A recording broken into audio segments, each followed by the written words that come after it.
All right, hello everybody. This is Minister Smith here, and with Jesus Christ Ministries, and I want to welcome you all to this week's learning episode.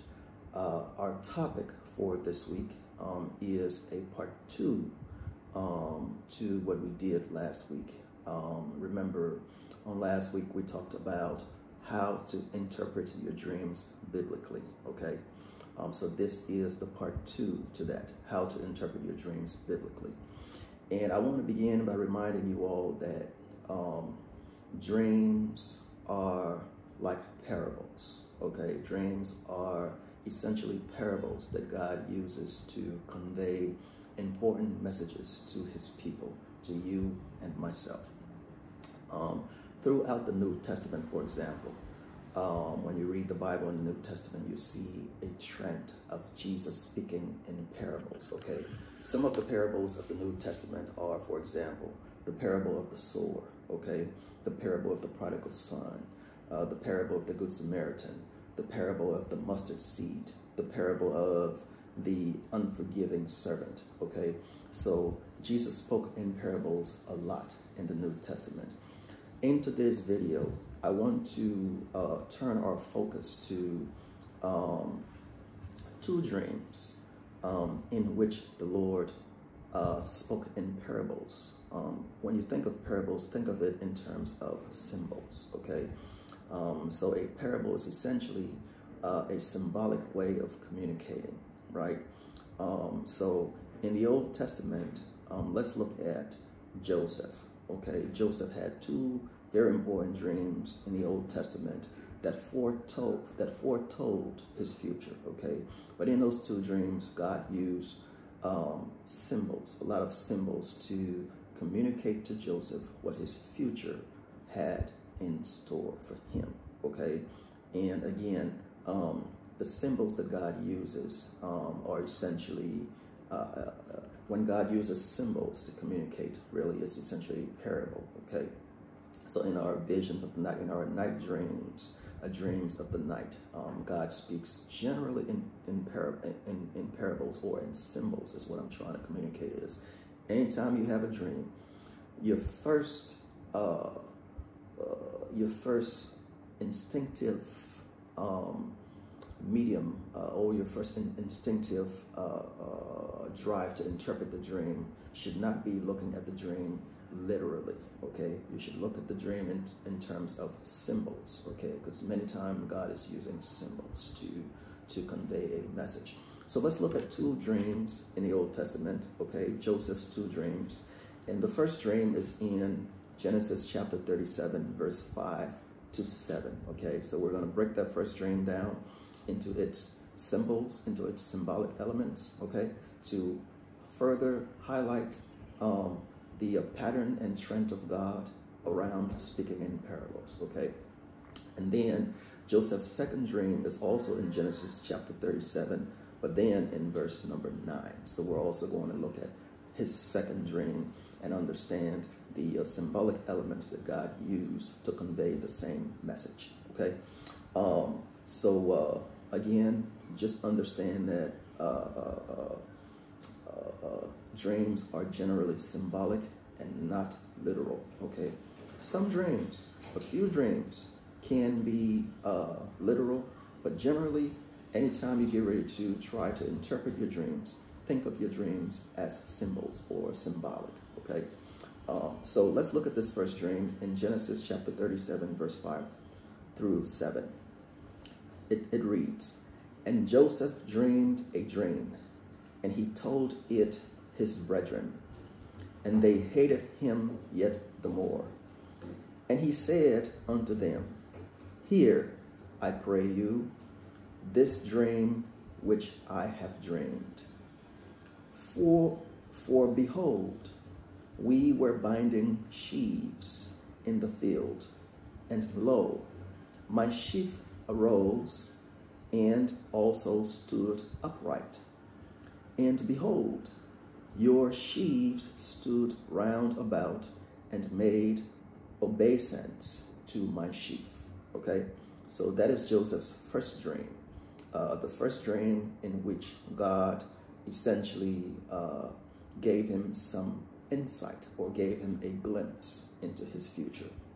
Let's break this first dream down into its symbolic elements, okay? The first symbolic element in this dream is Joseph's sheaf, okay? It's Joseph's sheaf.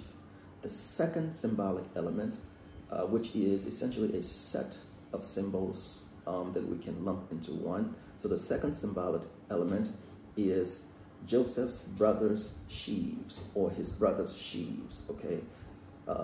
That's the second element. That's the second symbolic element. The third symbolic element of this dream is the act of obeisance, okay? The act of obeisance, okay? And obeisance literally means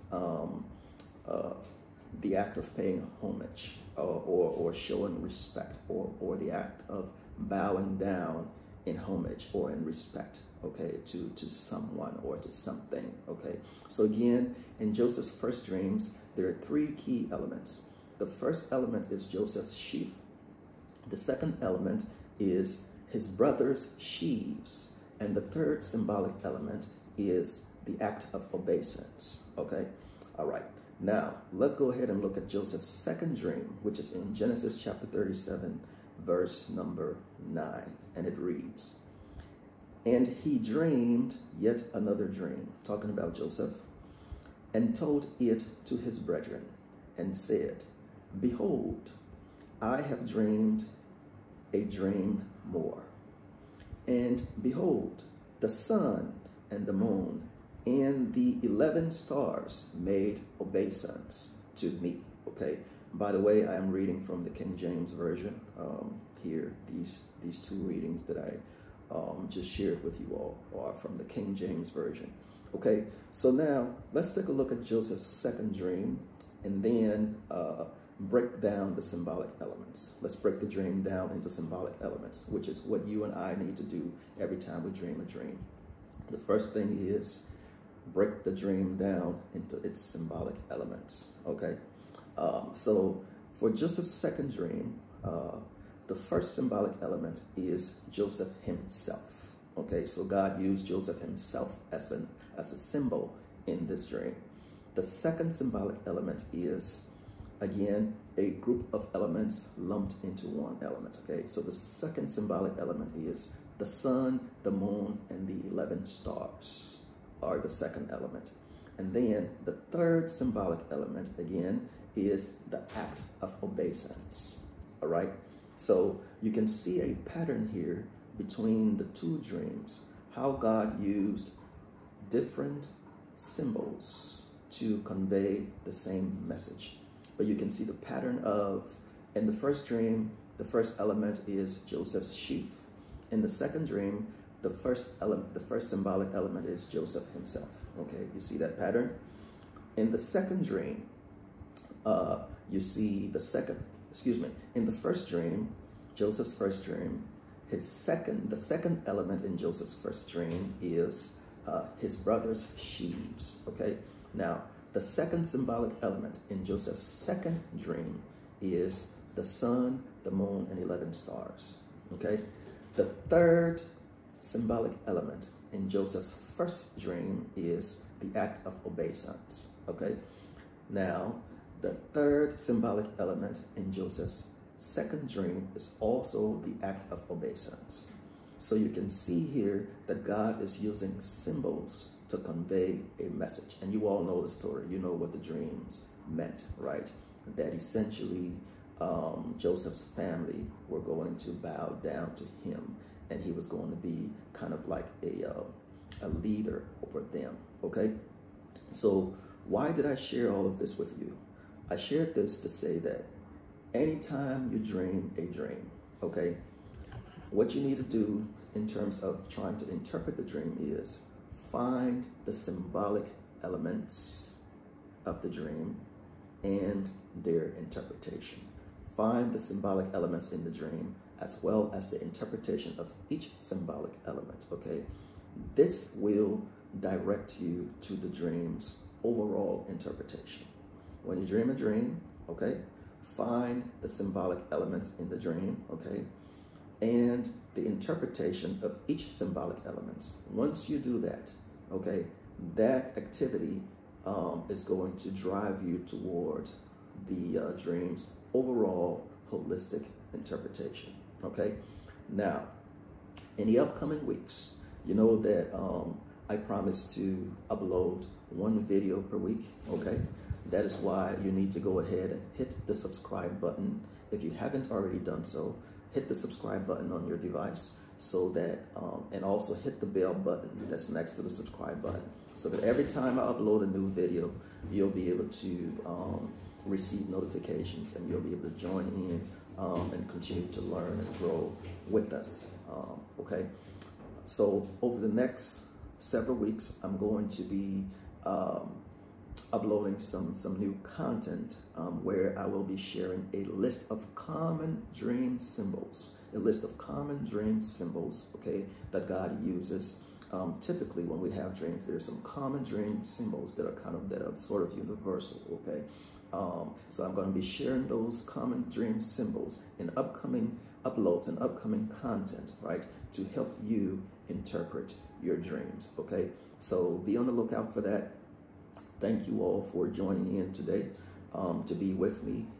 Minister Smith here with Jesus Christ Ministries out of Dallas, Texas. Again, the first key message I want you to take away from today's study is that dreams are generally symbolic. God speaks a lot in parabolic, symbolic language. An example, a lot of communication, a lot of parables that Jesus did in the New Testament. He told a lot of parables, okay? When you tie that back to the Old Testament, you see a trend of God also speaking to his people in parables, in dreams and visions in the Old Testament. Another example from the Old Testament is Ezekiel in the valley of dry bones, okay? Those bones represented Israel and the condition of Israel at that time. But God used the bones and the valley as a symbol to convey a message to Ezekiel. Okay? Again, hit the subscribe button, hit the bell button, and we will see you in the upcoming videos here in the upcoming weeks. God bless you, and it's good to see you. Amen.